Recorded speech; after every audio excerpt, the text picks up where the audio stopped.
سید علی شاہ گیلانی تحریک آزادی کشمیر کے عظیم رہنما، جنہوں نے اپنی زندگی کا ایک بڑا حصہ ہندوستان کی جیلوں میں صعوبتوں اور مصیبتوں کو جھیلتے گزارا، لیکن آخر دم تک آزادی سے کم کسی چیز پر راضی نہ ہوئے، اور بالآخر 1 ستمبر کو وہ بھارت کی غلامی سے نکل کر ابدی آزادی سے سرفراز ہوئے اور اپنے خالق حقیقی سے جا ملے۔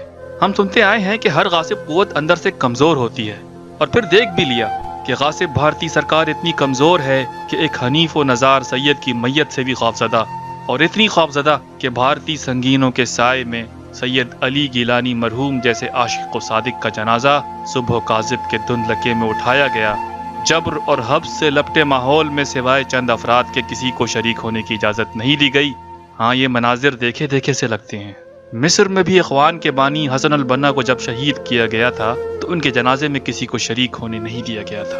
ان کا جنازہ گھر کی خواتین نے اٹھایا تھا، تو صرف چند افراد کی موجودگی میں صبح 4 بجے خاموشی سے تدفین کر کے شاید وہ احمق یہ سمجھتے ہوں کہ سید کے ساتھ انہوں نے ان کی جد و جہد آزادی اور اس پکار و دھاڑ کہ ہم پاکستانی ہیں، پاکستان ہمارا ہے کو بھی دفن کر دیا ہے۔ تو یہ ان کی بھول ہے کہ یہ تو اب ہر کشمیری کے دلوں میں زندہ و جاوید ہے۔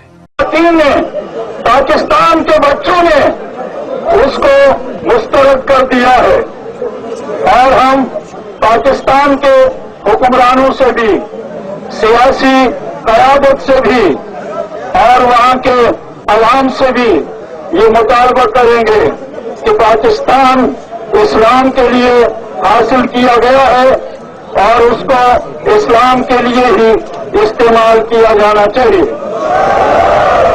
وہاں سوشلزم نہیں چلے گا، نہیں دونوں وہاں کو کھلتا ہے۔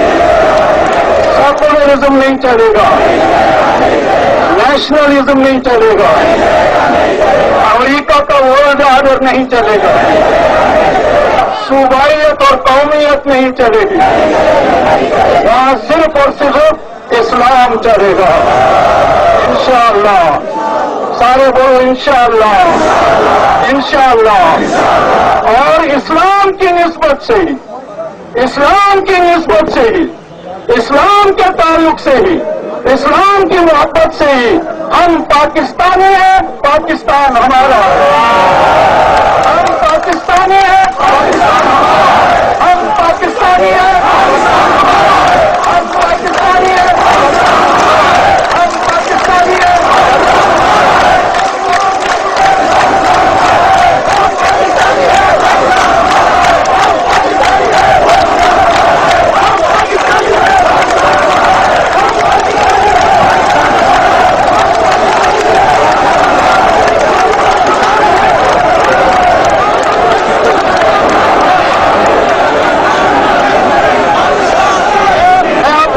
انہوں نے ہر دور میں تحریک آزادی کشمیر کی شمع کو روشن رکھا۔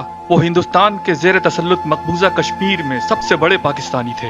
750 میل سرحدیں پاکستان کے ساتھ ملتی ہیں، جتنے دریا یہاں سے نکلتے ہیں پاکستان کی طرف ان کا رخ ہے۔ یہاں جب ہوائیں چلتی ہیں وہ راولپنڈی سے آتی ہیں، بارشیں برستی ہیں، ایک ساتھ برستی ہیں۔ چاند کا جو مطلب ہے ایک ساتھ مطلب ہے، مطلب یہ الگ نہیں ہے۔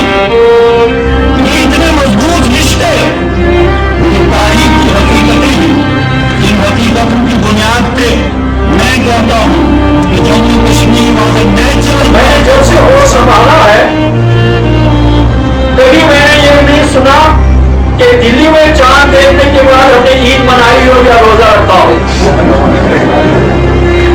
جب پاکستان سے چاند دیکھا جاتا ہے ہم روزہ بھی رکھتے ہیں اور عید بھی مناتے ہیں۔ وہ پوری دنیا میں بلکہ خود ہندوستان میں پرآسائش و پرسکون زندگی گزار سکتے تھے، لیکن وہ کہا کرتے تھے کہ اگر بھارت ہماری سڑکوں کو کول تار کے بجائے سونے چاندی سے بھی بنا دے تو بھی ہم آزادی سے کم کسی چیز پر تیار نہ ہوں گے۔ بقول شاعر، ہم نے رسم محبت کو زندہ کیا، زخم دل جیت کر نقد جاں ہار کر، قید جاں سے گزرنے لگے جس سمے عقل کہنے لگی ایک ذرا سوچ لے، اس کی رحمت میں پہنچے تو دل بول اٹھا، تو نے جو کچھ کیا اس کو 10 بار کر۔ اور میں یہ بات بھی واضح کر دینا چاہتا ہوں، ہم ہندوستان کے ساتھ، ہندوستان کے عوام کے ساتھ کوئی دشمنی نہیں رکھتے، ہم ہندوستان سے اپنا حق مانگتے ہیں